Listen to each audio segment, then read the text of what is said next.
வணக்கம். அமரர் கல்கி அவர்களின் பொன்னியின் செல்வன் 5ஆம் பாகம் தியாக சிகரம். அதில் 74ஆம் அத்தியாயம் நானே முடிசூடுவேன்.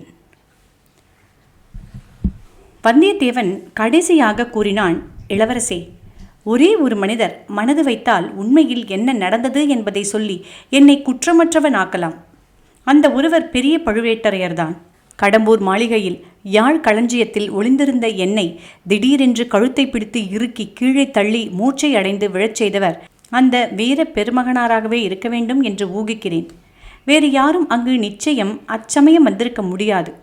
நந்தினி தேவி பேரில் சந்தேகம் கொண்ட அந்த கிழவர்தான் அவ்வாறு காளாமுக சைவராக உருக்கொண்டு மறைவிடத்திலிருந்து அங்கு என்ன நடக்கிறது என்று பார்ப்பதற்காக வந்திருக்க வேண்டும்.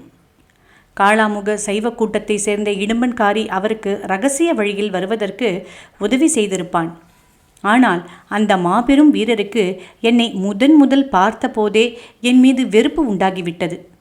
அந்த வெறுப்பு பிறகு நாளுக்கு நாள் அதிகமாகியே வந்தது. அவர் என் உயிரை காப்பாற்றுவதற்காக முன்வந்து அங்கு உண்மையில் நடந்ததை சொல்லப் போவதில்லை. நான் இந்த பயங்கரமான பழி பூண்டு இறந்தால் அவருக்கு ஒருவேளை சந்தோஷமாகவே இருக்கும். ஆகையால் இளவரசே, எனக்கு தப்பி செல்வதற்கு அனுமதி கொடுங்கள். முடிந்தால் நான் ஈழ நாடு சென்று அங்கே பாண்டிய குலத்து மணிமுடியையும் இரத்தின ஹாரத்தையும் தேடி கண்டுபிடிப்பேன். அல்லது இங்கேயே உங்கள் கை வாளால் என்னை கொன்றுவிடுங்கள். என்னிடம் அளவில்லாத அன்பு வைத்திருந்த தங்கள் தமையனாரை கொன்ற பழியை சுமந்து நார்ச்சந்தியில் கழுவில் ஏற்றப்படும் கதிக்கு என்னை ஆளாக்காதீர்கள். அதை காட்டிலும் தங்கள் கை வாளினால் இறப்பது எனக்கு எவ்வளவோ ஆறுதல் அளிக்கும். அல்லது இந்த கொடும்பாளூர் கோமகளின் கையினால் நஞ்சுண்டு இறந்தாலும் பாதகமில்லை. இவரும் தங்கள் திருத்தமக்கையுமே இந்த அனாதையின் பேரில் கருணை கொண்டு யமலோகத்தின் வாசற்படி வரைக்கும் சென்றிருந்தவனை திரும்பவும் இவ்வுலகத்துக்கு கொண்டு வந்து சேர்த்திருக்கிறார்கள். இதற்காக இவர்களுக்கு நான் நன்றி செலுத்தப் போவதில்லை. இவ்வாறு வந்தியத்தேவன் கூறிய போது வானதி இளவரசரை நோக்கி, கேளுங்கள் ஐயா, நீங்களே கேளுங்கள். இந்த சுத்த வீரருக்கு போர்க்களத்தில் எதிரிகளுக்கு முன்னால் நின்று போரிட்டு வீர சொர்க்கம் அடையும் விருப்பம் இல்லையாம். பெண்களின் கையினால் விஷம் அருந்தி சாவதற்கு தவம் கிடக்கிறாராம் என்றாள். இளவரசே, இவரும் தங்கள் திருத்தமக்கையும் என் மீது சொல்லும் நிந்தை மொழியினாலேயே என்னை கொன்று விடுவார்கள் போலிருக்கிறது. அதைவிட இவர்கள் கையினால் நஞ்சு அருந்தி இறப்பது விசேஷம் அல்லவா என்றான் வானர் குல வீரன் வந்தியத்தேவன். அருள்மொழிவர்மர் இந்த பேச்சுகளையெல்லாம் பாதி கவனத்துடனே தான் கேட்டுக்கொண்டிருந்தார். அவருடைய மனதிற்குள் வேறு எதை பற்றியோ தீவிரமாக சிந்தித்து கொண்டிருந்ததாக தோன்றியது. சட்டென்று ஒரு குதி குதித்து எழுந்து நின்று, ஆஹா, நான் முடிவு செய்துவிட்டேன். நானே சோழ நாட்டின் சக்கரவர்த்தியாக முடிசூட்டிக் கொள்வேன். நாடு நகரமெல்லாம் மக்கள் அருள்மொழிவர்மனே திருமுடி சூட வேண்டும் என்று கோஷம் செய்கிறார்கள். போர் வீரர்களின் விருப்பமும் அதுவே. அவர்கள் எல்லாருடைய விருப்பத்தையும் நிறைவேற்றுவேன். எதற்காக தெரியுமா? உன்னை குற்றமற்றவன் என்று விடுதலை செய்வதற்காகத்தான். அதனால் எனக்கு ஏதேனும் அபகீர்த்தி வருவதாக இருந்தால் வரட்டும், அது என்னை பாதியாது. என் பேரில் விரோதப்பான்மை கொண்ட சிற்றரசர்கள் சிலர் ஒருவேளை அந்த அபகீர்த்தியை பரப்புவதற்கு முயலலாம். ஆனால் மக்கள் அதை நம்ப மாட்டார்கள். சிற்றரசர்கள் என் பேரில் குற்றம் சுமத்த துணிந்தால் அது அவர்கள் பேரிலேயே திரும்பி போய் சேரும். கடம்பூர் மாளிகைக்கு சிற்றரசர்கள் விருந்து கழைத்து அவரை கொன்றுவிட்டார்கள் என்று என்னால் திருப்பிச் சொல்ல முடியும். அத்தகைய நம்பிக்கை துரோகத்துக்காகவும் ராஜகுல துரோகத்துக்காகவும் அவர்கள் எல்லோரையும் தண்டிக்கவும் என்னால் முடியும். எது எப்படியானாலும் நானே முடிசூட்டிக் கொள்ளப் போகிறேன். என் தந்தை தமக்கை இவர்களின் விருப்பத்துக்கு விரோதமாக நடந்தாலும் நடப்பேன். ஆனால் உனக்கு எந்தவித தீங்கும் நேருவதை என்னால் பார்த்து கொண்டு பொறுத்திருக்க முடியாது என்றார். வானதி ஒரு குதூகலத்துடன் தங்களுடைய இந்த வார்த்தைகளை கேட்பதற்கு இளைய பிராட்டி இங்கே இல்லாமற் போனாரே, அவர் முன்னிலையிலும் ஒரு தடவை இந்த வார்த்தைகளை சொல்லுங்கள் என்றாள். ஒரு தடவை என்ன, பல தடவை சொல்கிறேன். காரியத்திலும் இதை செய்து காட்டுகிறேன் என்றார் பொன்னியின் செல்வர். வந்தியத்தேவன் தன் கண்களில் துளித்த கண்ணீரை துடைத்து கொண்டு, ஐயா, ஏழையும் அனாதையுமான என் காரணமாக தாங்கள் தங்களுடைய மன உறுதியை மாற்றிக்கொண்டு முடிசூடுவதற்கு முன்வந்தால் அது சோழநாடு செய்த பாக்கியமாகும். உண்மையை சொல்வதாக இருந்தால் மதுராந்தக தேவரை நான் அறிந்தவரையில் அவர் முடிசூட சிறிதும் தகுதி இல்லாதவர். பெண்களைப் போல் மூடு பல்லக்கிலே பிரயாணம் செய்து ராஜ்யத்துக்காக சதி முயற்சிகளிலே ஈடுபடுகிறவர். ஒரு சாம்ராஜ்யத்தை ஆள தகுதியுடையவரா? விஜயாலய சோழரும் பராந்தக சோழரும் அலங்கரித்த சோழ சிங்காதனத்தில் இத்தகைய கொழைத்தன்மை உருக்கொண்டவர் ஏறுவது நியாயமா? இதை இந்நாட்டு மக்கள் விரும்பாததில் வியப்பொன்றுமில்லை என்று குரல் தழுதழுக்க கூறினான். இதை உணர்ந்துதான் மதுராந்தகத்தேவரே மாயமாய் மறைந்துவிட்டார் போலிருக்கிறது என்றாள் வானதி. ஆமாம், அவரை தேடி கண்டுபிடிக்கும் பிரயத்தனத்தை இனி விட்டுவிடப் போகிறேன். நானே முடிசூட்டிக் கொள்ளப் போகிறேன் என்றார் அருள்மொழிவர்மர். இதை கேட்டுக்கொண்டே அச்சமயம் அவ்வறையினுள் பிரவேசித்த குந்தவை, தம்பி, அந்த ஆசையை அடியோடு விட்டுவிடு. உனக்கு சிங்காதனமும் இல்லை, மணிமகுடமும் இல்லை. என் அருமை தோழி வானதி தஞ்சை சிங்காதனத்தில் ஏறுவதில்லை என்று சபதம் செய்திருப்பதை மறந்து விட்டாயா? அவள் இல்லாமல் வேறொரு பெண்ணை உன் அருகில் வைத்துக்கொண்டு நீ முடிசூட்டிக் கொள்வதை நான் ஒரு நாளும் என் கண்களால் பார்த்து கொண்டிருக்க முடியாது என்றாள். அக்கா, அந்த சமயத்தில் மட்டும் தாங்கள் தங்களுடைய கண்களை மூடிக்கொண்டால் போகிறது. நான் வேண்டுமானாலும் தங்கள் கண்களை அச்சமயம் பொத்தி உதவுகிறேன் என்றாள் வானதி. பொன்னியின் செல்வர் குந்தவையை பார்த்து, சகோதரி, தங்கள் தோழியின் சபதத்துக்காக சோழ ராஜ்யம் அரசன் இல்லாமலே நடக்க முடியுமா? நம் தந்தையோ ராஜ்யபாரத்தை இறக்கி வைத்துவிட்டு காஞ்சிக்கு போக வேண்டுமென்று பிடிவாதம் பிடிக்கிறார். மதுராந்தகத்தேவரோ மாயமாக மறைந்து விட்டார். வேறு வழிதான் என்ன? எப்படியும் நான் முடிசூட்டிக் கொள்ளாமல் தீராது போலிருக்கிறதே. ராஜ்ய உரிமை பற்றி நாடெங்கும் ஒரே கொந்தளிப்பாக இருப்பது தங்களுக்கு தெரியாதல்லவே. இந்த கொந்தளிப்பை எத்தனை காலம் விட்டு வைக்க முடியும் என்றார். தம்பி, ஒரு சந்தோஷமான சமாச்சாரம். அதை தெரிவிப்பதற்கு தான் நான் விரைந்து ஓடி வந்தேன். மறைந்திருந்த மதுராந்தகத்தேவர் வெளிப்பட்டு விட்டார். சோழ குலத்து முன்னோர்கள் செய்த தவம் வீண் போகவில்லை. ராஜ்யம் என்ன ஆகுமோ என்று நீ கவலைப்பட வேண்டியதில்லை. அவர் வேண்டாம் என்று சொன்னாலும் நாம் பிடிவாதம் பிடித்து அவருக்கு மகுடாபிஷேகம் செய்து வைக்க வேண்டும் என்றார் இளைய பிராட்டி. அவருடைய உற்சாகம் மற்ற மூவருக்கும் சிறிது வியப்பை அளித்தது. சில நாட்களாகவே குந்தவி பிராட்டி மதுராந்தகருக்கு முடிசூட்டுவதற்கு சாதகமாயிருந்தது உண்மைதான். ஆனால் அதில் அவர் இவ்வளவு உற்சாகம் உடையவர் என்று இதுவரையில் காட்டிக்கொள்ளவில்லை. பொன்னியின் செல்வர் அது சம்பந்தமாக தன் வியப்பை அடக்கிக் கொண்டு, தேவி, அவர் எங்கே மறைந்திருந்தார்? எதற்காக? எப்படி வெளிப்பட்டார் என்று கேட்டார். நமக்கு அருகிலேயே அவர் இருந்து வந்தும் நம்மாலேதான் கண்டுகொள்ள முடியாமல் போயிற்று தம்பி. செம்பியன் மாதேவியின் திருவயிற்றில் உதித்தவர்தான் சோழ சிங்காதனத்தில் ஏறத் தகுந்தவர். உன் சித்தப்பாவுக்காகத்தான் இந்த ராஜ்யம் நியாயமாக உரியது. நீ மகுடம் புனையலாம் என்ற எண்ணத்தை அடியோடு விட்டுவிடு. ஓர் அதிசயத்தை கேள் தம்பி. 4 நாளைக்கு முன்னால் நம் சித்தப்பாவுக்கு ஒரு பெரிய கண்டம் வந்தது. கொலைக்காரன் ஒருவன் அவர் மீது குத்தீட்டியை வீசி எரிய குறிப்பார்த்தான். அதை அவன் எரிந்திருந்தால் மதுராந்தகத்தேவரின் உயிர் போயிருக்கும். சோழ குலத்தில் இன்னொரு அகால மரணம் ஏற்பட்டிருக்கும். அப்படி நேராமல் தடுத்த வீராதி வீரர் யார் தெரியுமா? தம் உயிரை கொடுக்க துணிந்து நம் சித்தப்பாவை காப்பாற்றியவர் யார் தெரியுமா என்று கூறிக்கொண்டே இளைய பிராட்டி தம் விசாலமான கண்களை வந்தியத்தேவன் பேரில் திருப்பினார். அந்த கண்களில் ததும்பிய அன்பும் ஆர்வமும் நன்றியும் நன்மதிப்பும் ஆதரவும் அனுதாபமும் வந்தியத்தேவனது நெஞ்சின் அடிவாரம் வரையில் சென்று அவனை திக்குமுக்காட செய்தன. பொன்னியின் செல்வரோ வியப்பு கடலில் ஆழ்ந்தவராக, இது என்ன அக்கா? எனக்கு புரியவில்லையே. என் தோழனும் இது பற்றி எனக்கு சொல்லவே இல்லையே என்றார். அவர் சொல்லியிருக்க மாட்டார். ஏனெனில் அவர் செய்த காரியத்தின் பெருமையை அவரே உணர்ந்திருக்க மாட்டார். சோழகுலம் அவருக்கு எவ்வளவு கடமைப்பட்டிருக்கிறது என்று அவருக்கே தெரியாது. அக்கா, புதிர் போடுவது போல பேசுகிறீர்கள். எல்லாம் ஒரே மர்மமாயிருக்கிறதே. எங்களை வீண் திகைப்புக்கு உள்ளாக்காமல் விளக்கமாக சொன்னால் நல்லது. இந்த வானர்குல வீரர் மதுராந்தகரை எப்படி, எங்கே, எந்தவித அபாயத்திலிருந்து காப்பாற்றினார்? மதுராந்தகத்தேவர் இப்போது எங்கே என்று இளவரசர் கேட்டார். பொன்னியின் செல்வ, இதோ இன்னும் சில வினாடி பொழுதில் அவரே இங்கு வந்து விடுவார். நீ இங்கே வந்திருக்கிறாய் என்பது தெரிந்து இவ்விடம் அழைத்து வரச் சொல்லியிருக்கிறேன். அவர் வாய்மொழியாகவே கேட்டு தெரிந்து கொள், அல்லது எல்லாவற்றையும் கண்ணால் பார்த்த பூங்குழலியிடம் கேட்டு தெரிந்து கொள். இதோ அவர்கள் வருகிறார்கள் போலிருக்கிறது. ஆம், அச்சமயம் அறைக்கு வெளியில் காலடி சத்தம் கேட்டது. சற்று நேரத்துக்கெல்லாம் 4 பேர் உள்ளே வந்தார்கள். முதன் மந்திரி அனிருத்தர், ஆழ்வார்க்கடியான், பூங்குழலி, சேந்தன் அமுதன் ஆகியவர்கள் வந்தார்கள். சேந்தன் அமுதன் மட்டும் வழக்கத்துக்கு மாறாக விசித்திரமாக உடையணிந்திருந்தான். தலையில் இளவரசு கிரீடம் அணிந்து பட்டு பீதாம்பரமும் அரச குலத்துக்குரிய ஆபரணங்களும் புடைந்திருந்தான். அறைக்குள் வந்த கோஷ்டினரை உள்ளே இருந்தவர்கள் சிறிது வியப்புடன் பார்த்தார்கள். சகோதரி, மதுராந்தகர் வருவார் என்றல்லவா சொன்னீர்கள்? அவரை காணோமே என்றார் அருள்மொழிவர்மர். தம்பி, இதோ உன் முன்னால் இளவரசு கிரீடம் அணிந்து நிற்கிறாரே, இவர்தான் செம்பியன் மாதேவியின் திருவயிற்றில் உதித்த சிவஞான கண்டராதித்தரின் புதல்வர். இவர்தான் நமக்கெல்லாம் சித்தப்பன் முறை பூண்ட சிவபக்தி செல்வர். இத்தனை காலமும் சேந்தன் அமுதன் என்ற பெயருடன் அஞ்ஞாதவாசம் செய்து வந்தார். சோழர் குலம் செய்த பாக்கியத்தினால் இன்றைக்கு வெளிப்பட்டு வந்தார்.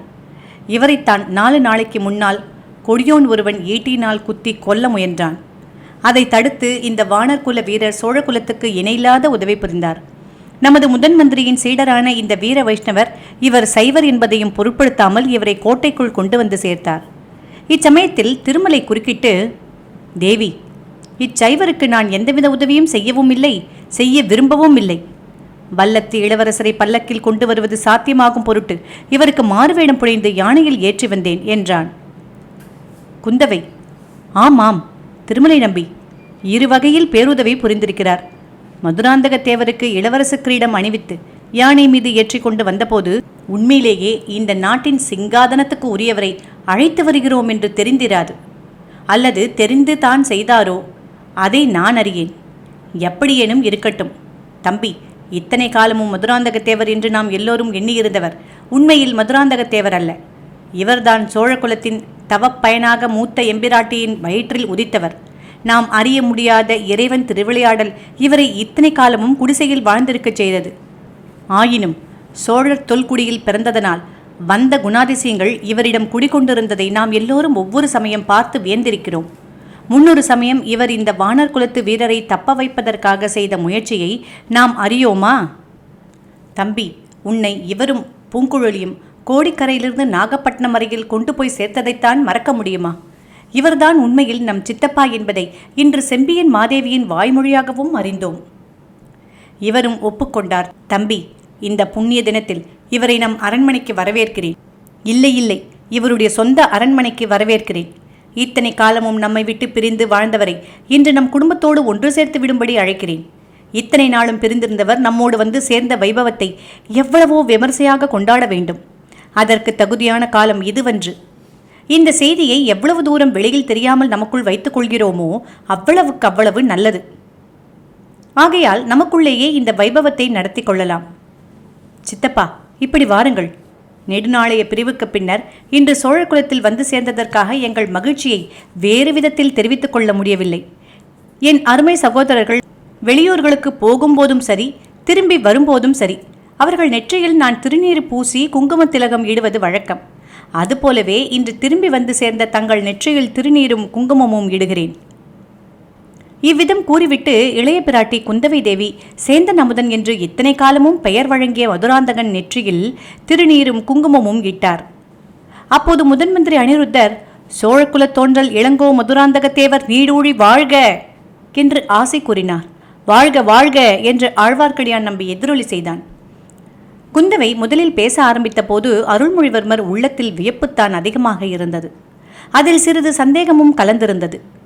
இதெல்லாம் தம் திருத்தமக்கையாரின் விளையாட்டோ, ஏதேனும் ஒரு முக்கிய காரணம் பற்றி இவ்விதம் பேசுகிறாரோ என்று கூட எண்ணினார். போக போக அவருடைய ஐயம் தீர்ந்துவிட்டது.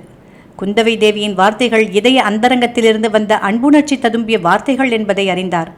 அவர் பெரிதும் போற்றி தமக்கையின் உள்ளத்தில் பொங்கிய உணர்ச்சி வெள்ளம் அவரையும் ஆட்கொண்டு விட்டது. குந்தவை தேவி திலகமிட்டதும் அருள்மொழித்தேவர் சேந்தன் அமுதன் அருகில் சென்று, சித்தப்பா, முன்னமே தங்களிடம் நான் அன்பு கொண்டிருந்தேன். தாங்கள் என் சகோதரனாய் இருக்கக்கூடாதா என்று எண்ணியதும் உண்டு. நமக்குள் இருக்கும் இரத்த தொடர்புதான் அத்தகைய உணர்ச்சியை எனக்கு அளித்தது போலும் என்று கூறி சேந்தன் அமுதனை ஆலிங்கனம் செய்து கொண்டு கண்ணீர் பெருக்கினார். வந்தியத்தேவன், ஆஹா, நான் முன்னமே கொஞ்சம் சந்தேகித்தேன். சேந்தன் அமுதன் என்கிற சிவபக்தருக்குள்ளே பரம்பரையான வீர ராஜகுலம் எங்கேயோ ஒளிந்து கொண்டிருந்திருக்கத்தான் வேண்டும் என்று எண்ணினேன். இல்லாவிட்டால் ஊரும் பேரும் இல்லாதவனாக வந்த எனக்கு அடைக்கலம் தந்து ஆதரித்து ஊரை விட்டு ஓடவும் உதவி செய்திருப்பாரா? பேரரசர் மகனே, முன்னொரு தடவை எனக்கு செய்த உதவியை எனக்கு மறுபடியும் செய்து அருள் புரியுங்கள். தங்களுடைய மகுடாபிஷேக வைபவத்தை பார்க்க கொடுத்து வைக்கவில்லையே என்று வருத்தமாய்த்தான் இருக்கிறது. என்ன செய்யலாம்? ஒரு விஷயத்தில் எனக்கு மிக்க மகிழ்ச்சி. சேந்தன் அமுதனாருக்கு சோழ சாம்ராஜ்யம் சொந்தமாவதிலே கூட எனக்கு அவ்வளவு திருப்தி இல்லை. எனக்கு கடல் கடக்க உதவி செய்த பூங்குழலி அம்மை மகாராணியாக போவதிலேதான் எனக்கு பூரிப்பு. சமுத்திரகுமாரியின் ஆசை கனவு இவ்வளவு விரைவில் நிறைவேறப் போகிறது என்று அவரே எதிர்பார்த்திருக்க மாட்டார் என்றான். குந்தவை குறுக்கிட்டு, ஐயா, தாங்கள் இன்னும் சில நாள் இவ்வளவு அதிகமாக பேசாமல் இருந்தால் நல்லது. அப்போது உடம்பு குணப்பட்டு தப்பி ஓடுவதாயிருந்தாலும் விரைவாக ஓட முடியும் என்றாள். பின்னர், தம்பி அருள்மொழி, இத்தனை காலமும் நமது அருமை பாட்டியார் தமது திருமகனுக்கு மகுடம் சூட்டுவதை ஏன் ஆட்சேபித்தார் என்பதை இப்போது நாம் அறிந்து கொண்டோம். நமக்கு கூட பழைய மதுராந்தகர் முடிசூடுவதில் அவ்வளவு திருப்தி இல்லாமல் இருந்தது. வீர சோழ குலத்தில் பிறந்தவர்களிடம் இருக்க வேண்டிய குணாதிசயங்கள் அவரிடம் இல்லை. நமது பாட்டியார் எவ்வளவோ முயன்று பார்த்தும் சிவபக்தி அவருடைய உள்ளத்தில் ஒட்டவில்லை. வீரம் என்பது அவரிடம் மருந்துக்கு கூட இல்லை. அப்படி இருந்தும் ஒருவாறு நாம் அவருக்கே முடிசூட்டுவதற்கு மனதை சரிப்படுத்தி கொண்டோம். இந்த புதிய மதுராந்தகருக்கு பட்டம் கட்டுவதில் நமக்கெல்லாம் திருப்தி என்பது மட்டுமில்லை, குதூகலமும் பூரிப்பும் அடைகிறோம். உன்னையும் வல்லத்து இளவரசரையும் நடுக்கடலில் முழுகாமல் கரையேற்றி காப்பாற்றிய பூங்குழலி சிங்காதனம் ஏறுவதையும் பார்க்கவும் எனக்கு ஆசையாக இருக்கிறது. அதற்கு வேண்டிய ஏற்பாடுகளை நம் முதன் மந்திரி உடனே செய்ய வேண்டும் என்றாள். தேவி, பெரிய பழுவேட்டரையர் மனசு வைத்து கடம்பூர் மாளிகையிலேயே என்ன நடந்தது என்பதை சொல்ல வேண்டும். பழைய மதுராந்தகத்தேவர் என்ன ஆனார் என்பது தெரிய வேண்டும். இந்த 2 காரியமும் ஆவதற்கு முன்னால் மகுடாபிஷேகத்துக்கு நாள் வைப்பது எப்படி என்றார் அனிருத்தர். பெரிய பழுவேட்டரையரிடம் நாம் கேட்டுக்கொள்கிறோம். பழைய மதுராந்தகரை கண்டுபிடிப்பது உங்கள் பொறுப்பு என்றாள் குந்தவை. அப்போது சேந்தன் அமுதன் என்று நாம் அதுவரையில் அழைத்து வந்த இளவரசர் மதுராந்தகத்தேவர் பொன்னியின் செல்வரை பார்த்து கூறினார், இளவரசே, தாங்கள் என்னை சித்தப்பா முறை வைத்து மரியாதையாக அழைத்தீர்கள். இவர்களும் என்னை இளவரசர் என்று அழைக்கிறார்கள். ஆனால் தங்களை நான் மகனே என்று அழைப்பது சாத்தியமில்லை. 22 ஆண்டு எளிய குடிசையில் காலம் கழித்தவன் திடீரென்று இன்றைக்கு என்னை பேரரசர் குலத்தில் பிறந்த இளங்கோவாக கருதி கொள்ளவும் முடியவில்லை. உங்கள் எல்லோருக்கும் ஒரு விண்ணப்பம் செய்து கொள்கிறேன். வந்தியத்தேவர் தப்பி ஓட காரணமாக இருந்ததற்கு என்னை சில நாள் பாதாள சிறையில் அடைத்திருந்தார்கள். அப்போது பக்கத்து அறையில் இருந்தவன் மூலம் இன்று வெளியான செய்தியை நான் அறிந்தேன். ஊமைத்தாயின் பிள்ளை அரண்மனையில் அரசகுமாரனாக வளர்கிறான் என்றும் ராஜகுலத்து குழந்தை ஊமைத்தாயின் வீட்டில் வளர்ந்து வருகிறான் என்றும் அவன் கூறினான். அப்போதே எனக்கு உண்மை தெரிந்துவிட்டது. உலகம் போற்றும் செம்பியன் மாதேவி என்னிடம் காட்டிய அன்பின் காரணத்தை ஊகித்து அறிந்து கொண்டேன். அவர் என்றாவது ஒரு நாள் என்னை மகனே என்று அழைக்க வேண்டும் என்று ஆசைப்பட்டேன். அந்த ஆசை இன்று நிறைவேறிவிட்டது. இதற்கு மேல் நான் ஒன்றும் விரும்பவில்லை. முதல் மந்திரி குறுக்கிட்டு, இளங்கோவே, தாங்கள் விரும்புகிறீர்களா இல்லையா என்பது கேள்வி அல்லவே. எது நியாயம், எது முறைமை என்று தானே யோசிக்க வேண்டும் என்றார். ஆஹா, நன்றாக யோசியுங்கள். என்னை பற்றிய வரையில் யோசனை அவசியமே இல்லை. ஏற்கனவே தீர்க்கமாக யோசித்து முடிவு செய்துவிட்டேன். பூங்குழலி பலமுறை என்னிடம் அரசகுமாரனை மணந்து அரியாசனம் ஏறப்போகிறேன் என்று கூறினாள். அதனாலேயே என் அந்தரங்க காதலை நிராகரிப்பதாகவும் சொன்னாள். அப்போதெல்லாம், பெண்ணே, உண்மையில் நான் அரசகுமாரன்தான். நான் விரும்பினால் இந்த சோழ சாம்ராஜ்யம் என்னுடையதாகும் என்று கூற என் உள்ளமும் நாவும் துடிதுடித்தன. அந்த ஆர்வத்தை கட்டுப்படுத்தி கொண்டேன். நாடாளும் ஆசை என் உள்ளத்தில் என்றும் புகழாகாதென்று இறைவனை வேண்டிக் கொண்டேன். அந்த வைராகியத்தை நிறைவேற்றும் பொருட்டு பூங்குழலியை தியாகம் செய்யவும் உறுதி கொண்டிருந்தேன். நல்ல வேளையாக இந்த சமுத்திரகுமாரி தனக்கு தகுதியில்லாத ஆசையை விட்டுவிட்டு இந்த ஏழை சிவாலய தொண்டனை மணந்து கொள்ள முன்வந்தாள். பூங்குழலி இங்கே குறுக்கிட்டு, ஐயா, எனக்கு தகுதியில்லாத ஆசை என்று எப்படி கூறினீர்கள்? 3 உலகம் ஆளும் சக்கரவர்த்தினி ஆவதற்கும் நான் தகுதி உடையவளே. அப்படியிருந்தும் தங்களை மணந்து பூமாலை கட்டி பிழைப்பதற்கும் ஓடம் தள்ளி வாழ்நாளை கழிப்பதற்கும் இசைந்தேன் என்றாள். அப்படி சொல் பூங்குழலி, உன் தகுதியை நிலைநாட்ட இதுவே போதுமே. தகுதியும் தகுதியின்மையும் எப்படி ஏற்படுகின்றன? பிறப்போக்கும் எல்லா உயிர்க்கும் என்று தெய்வப்புலவரின் தமிழ்மறை கூறுகிறதே. ஆகையால் உன்னுடைய பழைய மனோரதத்தை நீ இப்போது கைவிட்டு விட வேண்டாம். உன்னை கைப்பிடிக்கப் போகும் இந்த பேரரசன் மகனுக்கும் எங்களுடன் சேர்ந்து சொல்லு. சித்தப்பா, தாங்கள் தங்கள் பிறப்பின் உண்மையை அறிந்த பிறகும் இந்த ராஜ்யம் வேண்டாம் என்று வைராக்கியம் கொண்டிருந்தது நியாயம்தான். அது தங்கள் பிறவி குணத்தின் பெருந்தன்மையை காட்டுகிறது. இப்போது நாங்கள் எல்லோரும் சொல்கிறோம். சக்கரவர்த்தி சொல்கிறார், முதல் மந்திரி சொல்கிறார், நானும் என் சகோதரனும் சொல்கிறோம். என் தோழி வானதி சொல்வதுடன் அவளுடைய பெரிய தகப்பனாருடைய மனத்தையும் மாற்றி விடுவதற்கு ஒப்புக்கொள்கிறாள். இப்போது ஏன் தாங்கள் மறுக்க வேண்டும் என்றாள் இளைய பிராட்டி குந்தவை. தேவி, நீங்கள் எல்லோரும் சொல்கிறீர்கள். ஆனால் இந்த ராஜ்யத்தில் குடிமக்கள் என்ன சொல்கிறார்கள்? அது உங்களுக்கு ஒருவேளை தெரிந்திராது. நாட்டு மக்களோடு பழகியுள்ள எனக்கு நன்றாக தெரியும். இந்த தஞ்சையிலும் பழையாறையிலும் குடந்தையிலும் கோடிக்கரையிலும் நாகைப்பட்டினத்திலும் ஜனங்களின் விருப்பம் என்ன என்று எனக்கு நன்றாய் தெரியும். பாண்டிய நாட்டிலும் பல்லவ நாட்டிலும் கொங்கு நாட்டிலும் ஈழ நாட்டிலும் உள்ள மக்களின் விருப்பத்தையும் நான் கேள்வியினால் அறிந்திருக்கிறேன். அருள்மொழிவர்மரை திருமுடி சூட வேண்டும் என்பதுதான் ஏகோபித்த மக்களின் வாக்கு. இவ்வளவு பெரிய பிரளய வெள்ளத்தை எதிர்த்து என்னால் நீந்த முடியுமா? நான் ஆசைப்பட்டாலும் இந்த பெரிய சோழ சாம்ராஜ்யத்தை என்னால் ஆள முடியுமா? கடவுளே, நீங்கள் எல்லோரும் பழைய மதுராந்தகர் என்று சொல்கிறவர் மீது ஜனங்கள் எவ்வளவு வெறுப்பு கொண்டிருந்தார்கள் என்பதை நான் அறிவேன். அந்த வெறுப்புக்கெல்லாம் என்னை உரிமையாளனாக்கி விட பார்க்கிறீர்களா? வேண்டாம் வேண்டாம், அவ்வளவு பெரிய தீங்கை எனக்கு செய்ய வேண்டாம். நான் உங்களில் யாருக்கும் எந்தவித தீங்கும் செய்யவில்லையே. மற்றவர்களில் யாரும் இதற்கு மறுமொழி சொல்வதற்குள் பொன்னியின் செல்வர் கம்பீரமாக தலை நிமிர்ந்து நின்று, இந்த பேச்சு இத்துடன் நிற்கட்டும். நீங்கள் இந்த அறைக்குள் வரும் சமயத்தில் நான் சோழ ராஜ்யத்துக்கு முடிசூட்டக் கொள்ளப் போகிறேன் என்று வந்தியத்தேவனிடம் சொல்லிக் கொண்டிருந்தேன். அதை நிறைவேற்றியே தீருவேன். முதிய எம்பிராட்டியின் திருவயிற்றில் உதித்த இந்த உத்தம சோழரின் கருத்தையும் அறிந்து கொண்டேன். ராஜ்ய உரிமை பற்றி இனி பேச்சு எதுவும் வேண்டாம் என்றார். இதோடு இந்த அத்தியாயம் முடிவுற்றது.